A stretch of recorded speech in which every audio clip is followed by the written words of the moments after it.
जय हिंद दोस्तों, सैनिक समाचारों में आपका हार्दिक स्वागत है। सबसे पहले हेडलाइन में बात करूंगा 8वें वेतन आयोग को लेकर 21 जून को बड़ी मीटिंग, सरकार के एक्शन और प्लान पर होगी नजर और बनाया जाएगा दबाव। दूसरी बात करूंगा, हाँ जी दोस्तों, वेटरन सेल पूर्वी कमान ने एक लिस्ट सभी एक्सेसमैन के लिए जारी की, अपने पास रखना होगा, आगे क्या करना होगा हम बताएंगे। और दूसरी बात कहता हूं, यदि आपको पीएफ यानी अपना एपी फंड निकालने के लिए सिर्फ आप एटीएम का इस्तेमाल कर सकते हो, आपको ज्यादा चक्कर काटने की जरूरत नहीं। ये जून से प्रक्रिया शुरू हो गई है।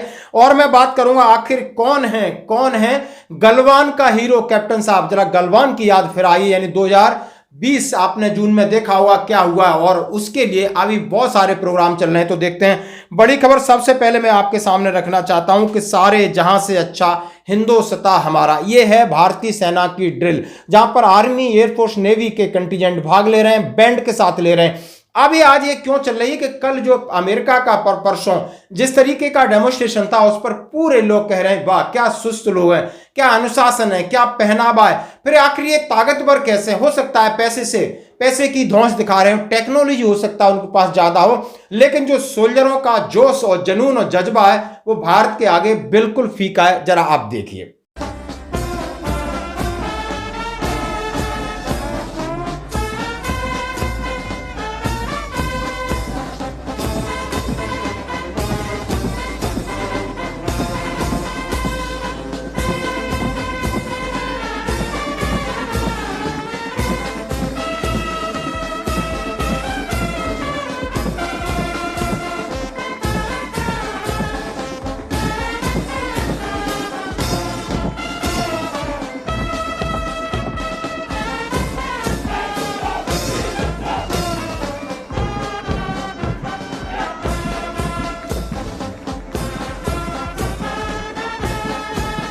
ये हमारे लिए प्राइड मूवमेंट है। अब बात करते हैं दोस्तों खबरों की।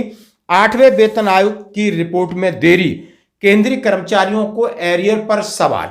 और मैं अब बात करना चाहता हूं कि 8वें वेतन आयोग को लेकर 21 तारीख को बहुत बड़ी राष्ट्रीय बैठक होगी, और जिसके ऊपर मैं बात करूंगा ये है all India NPS employees federation.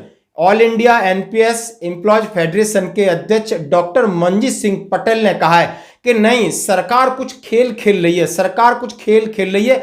6 महीने हो गए, ना ही उन्होंने आयोग के गठन की घोषणा की है, ना ही टर्म्स ऑफ रेफरेंस को लेकर घोषणा की है दोस्तों। और उन्होंने ट्वीट करके सभी विश्व में सभी कर्मचारी संगठनों को चेताया कि 6 महीने रह गए, आखिर सरकार कर क्या रही है। तो उन्होंने अपने ट्वीट पर लिखा है, आयोग के सदस्यों के आधिकारिक गठन को लेकर all India NPS employees federation 21 जून को राष्ट्रीय बैठक करेगा, और जिसमें सरकार पर दबाव बनाने के लिए कुछ बड़े फैसले लिए जाएंगे। सरकार की घोषणा अगर केवल कर्मचारियों को गुमराह करने के लिए की गई है तो ये हम उनका भीषण विरोध करेंगे। हाँ जी दोस्तों, गुमराह करने के लिए क्यों? जैसे कि 16 जनवरी 2025 को आप 8वें वेतन आयोग का अनाउंस करते हो, और बिकॉज दिल्ली का इलेक्शन चल रहा था। क्यों? दिल्ली का इलेक्शन चल रहा था, और यह घोषणा हो सकती थी आपके जो वित्त विधेयक के आसपास, लेकिन माननीय प्रधानमंत्री जी ने 16 तारीख को कर दी थी। सबको उम्मीद थी कि 30 तारीख को ये होगी, या 1 या 2 फरवरी को होगी। उसके बाद सितंबर 25 कमेटी अनाउंस, बिकॉज बिहार और केरला के जो इलेक्शन है इसको लेकर सितंबर उन्होंने कहा है कमेटी अनाउंस, उन्होंने आगे की बात कर रहे हैं होगी सितंबर 2025 में। आगे क्या क्या होगा? फरवरी 2026 में कुछ माइनर अपडेट होंगे, उन्होंने कहा है उसमें देखा जाएगा कि वेस्ट बंगाल के इलेक्शन है। यानी सरकार अपना उल्लू सीधा कर रही है और कर्मचारियों को असमंजस में डाल दिया है। दोस्तों आपकी क्या प्रतिक्रिया है? क्या सरकार खेल खेल रही है? यानी अभी तक आपने 6वें वेतन आयोग को देखा, 7वें वेतन आयोग को सब 2 साल पहले इसकी प्रक्रिया पूरी शुरू हो जाती है, उसके बाद आयोग अपना काम करता है, रिपोर्ट देता, तब भी लगभग 2 से 3 साल लग जाते हैं। आखिर सरकार के पास अब कौन सा बटन है जो बटन दबाते ही सारे काम हो जाएंगे? या सरकार की नीति में खोट है? कहीं ना कहीं सरकार कुछ और सोच रही है। इसी के साथ खबर कर रहे हैं कि 8वें वेतन आयोग की रिपोर्ट में देरी, केंद्रीय कर्मचारियों को एरियर मिलेगा।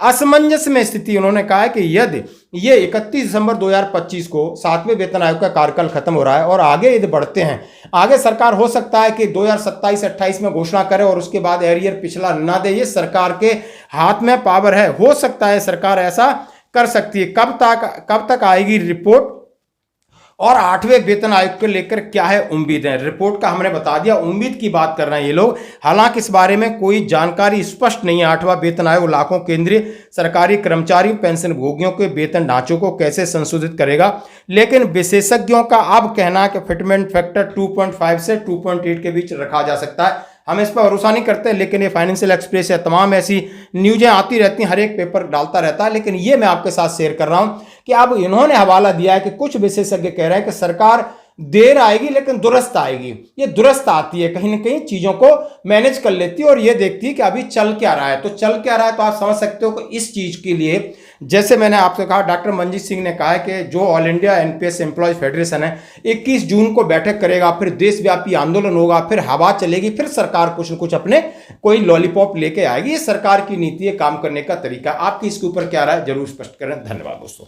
अब मैं बात कर रहा हूं आपके सामने, बिल्कुल दोस्तों ये लिस्ट आपके पास होनी चाहिए। मैं आपसे बार बार कह रहा हूं, जैसे कि आपके सामने एक लेटर में प्रस्तुत कर रहा हूं जो है army veteran cell headquarter eastern command care of 99 APO 22 अप्रैल 2025 को, यानी पिछले 2 महीने पहले ये एक लेटर निकला था। ये लेटर हम सब के लिए जरूरी है। मिलिट्री मेल आईडी है, नंबर है, telephone numbers and email address of all record officers, update list of contact detail and email address of all record office is including herewith. You are also requested to forward this list to all formation unit and VSK under your AOR and their necessary action।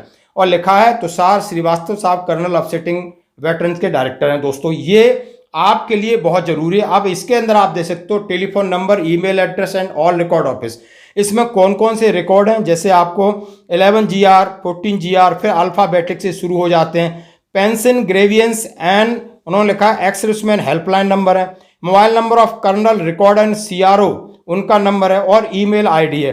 लगभग आप हमारे पास 48 जितने record हैं उन सब की list है और ये लिस्ट इफेक्टिव है। और ये लिस्ट सभी वहां पर पेंशन सेल की अटेंड भी होती है। लगातार हमने अपने रिकॉर्ड में बात किया, दूसरे के सिग्नल में रिकॉर्ड में बात किया, तुरंत रिस्पॉन्स करते हैं। 1 या 2 नंबर है, ये तो उनका नंबर एंगेज है तो कॉल बैक करके आते हैं और फीडबैक आपको देंगे। तो तमाम प्रकार की आपकी समस्याएं रिकॉर्ड संबंधी, जैसे स्पर्श को लेकर, डॉक्यूमेंट्स को लेकर, MSP को लेकर के तमाम तरीके की समस्याएं, उनके लिए आप जरूर कोशिश करिए घर बैठे और ये लिस्ट अपने पास रखिए। ये मेरी आपसे रिक्वेस्ट है। मेरे व्हाट्सएप पे आप मैसेज कर दोगे, मैं लिस्ट आपके साथ शेयर करूंगा। धन्यवाद दोस्तों।